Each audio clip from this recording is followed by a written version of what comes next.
제일 첫째, 이처럼 어떻습니까? 뭐가 등장해서 실질적으로 이 아이들은 부전부 부분, 이 아이들은 다른 뭡니까? 동사수식어입니다. 동사수식어면 동사 뒤에 나와야 되는데 그렇지 않고 어디 나왔습니까? 문장이 제일 처음에 나와서 전체 문장을 흐트러뜨리고 있습니다. 이게 첫 번째고요. 1번 흐트러뜨리는 것이 바로 무엇입니까? 이처럼 동사수식어가 문장이 제일 처음에 등장하고 그 다음에 뭐가 나옵니까? 주어 플러스 동사가 나와서 우리가 예상하고 있었던 주어가 제일 처음에 나올 거라는 예상을 완전히 깼다는 거죠. 얘가 나와서 뭐 하는 겁니까? 얘가 제일 처음에 등장함으로써 우리를 혼돈의 도가니에 빠뜨렸습니다. 두 번째 혼돈의 도가니는 바로 무엇입니까? 두 번째 혼돈의 도가니는 바로 도치구문입니다. 자, 이 구문을 배우기 위해서 우리는 TMG 강의에서 제가 충분히 설명해 드렸고요. 나중에 혹시 필요하신 분들은 보충 강의시나 이런 데서 볼 수 있도록 해놓을 텐데요. 여기 가면 도치구문이 있습니다. 도치구문은 뭐냐? 문장이 제일 처음에 주어 동사로 안 나오고 동사주로 나온다는 겁니다. 물론 자체적으로 동사주어를 쓰는 경우도 있어요. 예를 들어서 의문문 같은 경우는 자체적으로 처음부터 뭘 씁니까? 동사 플러스 주어를 씁니다. 물론 그렇지 않는 케이스, 도치를 만드는 구문들이요. 제가 도치라고 말한 것은 동사 플러스 주어, 즉 주어가 동사 앞에 있지 않는 케이스입니다. 우리는 항상 주어 플러스 동사를 생각했는데 두 번째 편견이 그거거든요. 주어 다음에 뭐가 나온다? 동사가 나온다. 하지만 주어 플러스 동사가 되지 않는 경우 있다. 예를 들어서 앞에 뭐가 나오면 부정부사가 나오면 뭐 never나 hardly나 scarcely나 no나 이런 부사가 나오지 않습니까? 그러면 뭐가 됩니까? 동사주어 또 도치가 되거든요. 이런 식으로 어떻습니까? 문장이 뭐 되는 케이스입니까? 동사주어 도치가 되는 도치구문이 등장을 해요. 이게 바로 두 번째 우리를 혼돈에 빠뜨리는 거죠. 첫 번째는 무엇이냐? 오늘 이제 이걸 배우려고 지금 제가 첫 오리엔테이션 강의를 시작한 겁니다. 1강을. 1강에서 이것들을 정확히 파악하신다면 여러분한테 굉장히 중요한 임팩트가 될 거라고 생각합니다. 여러분의 편견 중에 하나가 뭐냐? 문장의 제일 처음엔 주어가 나온다. 헐, 대박. 그렇지 않다? 뭐가 나옵니까? 동사수식어라고 하는 부전부 부분이 나와서 문장을 뭐 하는 겁니까? 강조하고 그 다음 주어가 시작될 수 있다. 두 번째, 그러면 알겠다. 그건 이건 동사수식어가 나오면 어쨌든 동사수식어가 나오든 아니면 동사수식어가 안 나오든 선생님, 문장은 어순이 주어 동사 아닙니까? 그렇지 않다. 동사 플러스 주어일 수 있다. 바로 어떨 때다? 의문문이거나 아니면 부정부사거나 또 다른 케이스가 더 있지만 어쨌든 이런 케이스에서는 어때? 뭐 할 수 있다? 동사 플러스 주어가 나올 수 있다. 그래서 이런 케이스와 이런 케이스를 염두에 두셔야 된단 말이죠. 제 말 아시겠습니까? 여러분 이걸 이해하셔야 됩니다. 아시겠죠? 자, 그리고요. 제가 여러분한테 말씀드리고 싶은 것은 오늘 이제 하고 싶은 강의가 되게 많지만 일단 처음 설명은 바로 이런 부분이다. 세 번째는 뭐냐? 구조의 기본은 주어 플러스 목적어인데요. 알잖아요. 영어에서는 주어가 나오고 뭐가 나온다고 생각합니까? 동사가 나온다고 생각합니다. 이게 세 번째 구조를 설명하는 겁니다. 지금. 여러분이 갖고 있는 편견 세 번째입니다. 첫 번째 편견. 문장은 항상 뭐로 시작할 것이다? 주어로 시작할 것이다. 이거를 깨트려 드렸습니다. 주어로 시작하지 않고 물론 비정상적이기 때문에 많지는 않지만 어떻습니까? 실제로 꽤 됩니다.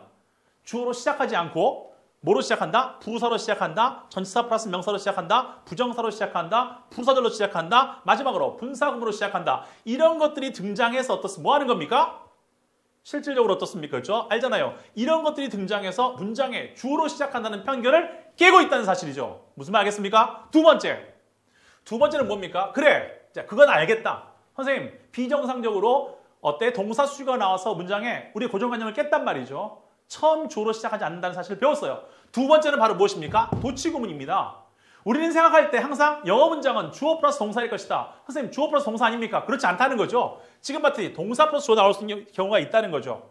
의문문인 케이스는 동사 플러스 주어인 거고요. 부정부사 아닌 here나 there도 있어요. here, there 이런 것들.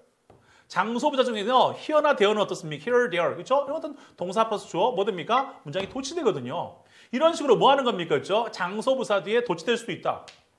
우리가 생각하는 의문문의 케이스는 배웠어요. 그렇죠? 그래, 의문문이 도치되는 건 알겠다. 이건 처음부터 배웠으니, 중학교 때 배웠으니까. 하지만 의문문이 아닌 케이스도 도치된다는 사실을 여러분이 염두에 두고 있어야 여러분이 예상했던 대로 주어 플러스 동사의 문장이 아닌 동사 플러스 주어의 문장이 나왔을 때도 여러분이 그걸 파악해낼 수가 있다는 사실입니다. 무슨 말 알겠습니까? 이걸 모르니까 자꾸 도치가 나왔을 때 사람이 헷갈리는 거예요. 왜?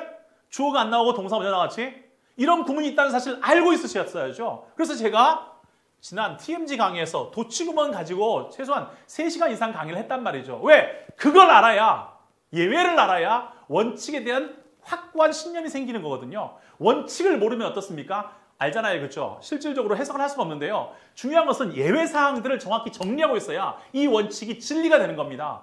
예외 사항을 정리하고 있지 않으면 이 원칙이 흔들릴 수밖에 없다는 거죠. 해석할 때 흔들리는 거야. 왜? 예외 사항들이 나와서 자꾸만 나를 괴롭히니까. 괴롭힐 때마다 뭐 하는 겁니까? 원칙에 대한 신념이 흔들리고야 마는 겁니다. 무슨 말 알겠습니까? 잊지 마시라고요. 이 부분을 제대로 강의를 하지 않는다면 실질적으로 학생들은 열심히 배우고도 예외 때문에 계속 무너지고 영어라는 것은 예외가 너무 많아서 공부할 게 못 되라고 하는 이런 잘못된 신념을 심어줘야 된다는 것 사실입니다. 이해하시겠습니까? 세 번째는 지금 말씀드린 것이 주어 플러스 동사가 나와야 되는데 중요한 것은 우리가 배웠던 게 바로 뭡니까? 항상 주어 뒤에는 뭐가 나온다? 동사가 나온다. 이렇게 배웠단 말이야. 이따위 거지같이 배우니까 이렇게 거지같이 배우면 애들의 영어 실력이 거지같이 되는 겁니다. 여러분 영어 실력이 거지된 이유는 여러분이 거지같이 배웠기 때문입니다. 무슨 말 알겠습니까? 거지같이 배우면 거짓된 실력이 되고 그럼 해석이 거짓되고 거짓해석이 되면 답이 나올 수가 없지 않습니까? 결국 인생이 거짓단 말이죠. 이 거짓된 인생을 집어치우기 위해서 제일 먼저 배우셔야 할 것은 지금 내가 갖고 있는 편견들을 깨트리고 난 뒤에 그 다음에 해석이 원리라는 원칙들을 하나씩 세워가신다면 여러분 분명 어떻습니까? 완벽하게 영어를 할 수가 있다는 겁니다. 이거를 몇 년씩 배우거나 아니면 어마어마한 강의를 들어가지고 알지 않습니까? 그렇죠? 영어 강의 수십 개 들었어요. 수백 개 들었단 말이야. 그런데도 불구하고 아직도 해석이 안 되고 있고 영어는 항상 말씀드리지만 인생의 목적이 아니라는 사실입니다. 여러분 영어 공부하려고 지금 살았습니까? 아니란 말이야. 영어를 통해서 알잖아요. 그렇죠? 빠른 시간 안에 영어를 정복하고 정복한 영어를 통해서 여러분이 원하는 목표를 달성해가는 것이 우리의 인생이란 말입니다. 시험에 패스하고 시험에 패스 멋진 직장을 갖고 그리고 뭐 하는 겁니까? 이 영어를 통해서 해외에 나가서 어떻습니까? 사람들 만나서 이야기도 하고 또 글도 쓰고 이럴 수 있어야 될 거 아닙니까? 근데 영어가 인생의 목적이신 분이 있어요. 너 왜 사니? 영어 잘하려고. 이게 아니란 말입니다. 영어는 인생의 목적이 아니라 수단입니다. 이 수단을 통해서 여러분 아름다운 인생을 쟁취해가는 거고 하나님이 여러분을 만드신 그 목적이 있단 말이죠. 너는 이 세상에 태어나서 뭘 해라. 이렇게 아름다운 일을 해내라. 분명히 만드신 목적이 있단 말이에요. 이걸 달성하기 위해서 우리는 뭐 하는 겁니까? 공부를 하는 겁니다. 영어 공부를 하는 거고. 근데 영어를 평생에 못해가지고 막 몇 년씩 하시는 분이 있단 말이에요. 그렇죠? 아니면 어학연수 다니고 이런 병신 같은 짓을 한단 말이야. 수많은 돈을 뿌려가면서 어떻습 배우지만 갔다 와서 배운 거 뭐밖에 없습니까? 그렇죠? 인사말이나 다 사소한 이야기 몇 마디 하고 욕하고 이런단 말이죠. 그러지 말라는 겁니다. 제대로 배우시면 영어는 끝이 납니다. 보세요. 주어 다음에 뭐가 나옵니까? 동사가 나온단 말입니다. 근데 문제는 주어 다음에 동사가 안 나오는 케이스가 실질적으로 70%가 된다는 사실입니다. 주어 뒤에 동사가 안 나오는 케이스가 70%인데 이걸 중점적으로 안 배우니까 학생들은 어떻게 생각하는 겁니까? 끊임없이 주어 다음에 동사가 안 나왔을 때 당황하는 겁니다. 실제로 주어 다음에 동사가 안 나오는 케이스가 더 많은데 독해할 때는 근데 그 사실을 모르고 항상 주어 플러스 동사일 거라고 공부하고 있는 너가 바로 가장 이 생에서 불행한 사람이라는 사실입니다. 무슨 말 하겠습니까? 반드시 주어 뒤에 동사가 안 나올 수 있다는 사실을 명심하시라고요. 이게 70%니까 당연히 어떻습니까? 그렇죠? 3번에 2번은 주어 뒤에 동사가 안 나올 수 있다는 사실입니다. 물론 초등학교 책이나 중학교 책을 보면 어떻습니까? 주어 뒤에 동사가 나오는 케이스가 대부분입니다. 하지만 고등학교 이상 실질적으로 여러분이 세상에 나가서 보면 신문을 보시면 주어 뒤에 동사 안 나오는 케이스가 수두룩합니다. 그 이유가 뭐냐? 여기 주어를 꾸미는 말이 등장한다는 거죠. 니은이나 뭐뭐 하는의 뜻으로서 어떻습니까? 앞에 나온 주어를 뭐 해줍니까? 꾸며주는 케이스가 뒤에 주어 뒤에 나옵니다. 뭐뭐 하는 혹은 뭐뭐는 이런 식으로 또 앞에 나온 주어를 꾸며줍니다. 이게 뭐냐?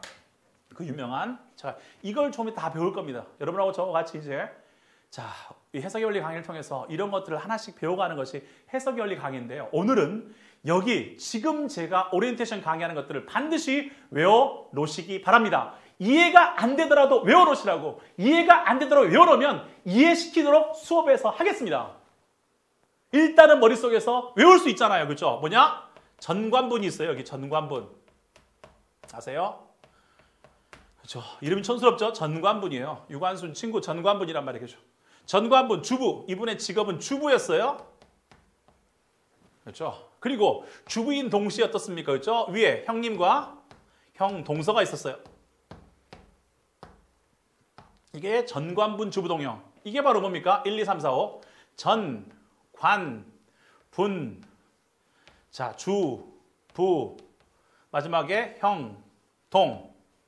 이게 바로 뭡니까? 7가지가 등장합니다. 이것이 바로 주어 뒤에 나오는 겁니다. 주어와 동사에 나오는 것이 바로 무엇입니까? 전관분 주부, 형과 동생 혹은 동서 형님. 동형이 되는 겁니다. 무슨 말 알겠습니까? 이걸 알아놓으시라고.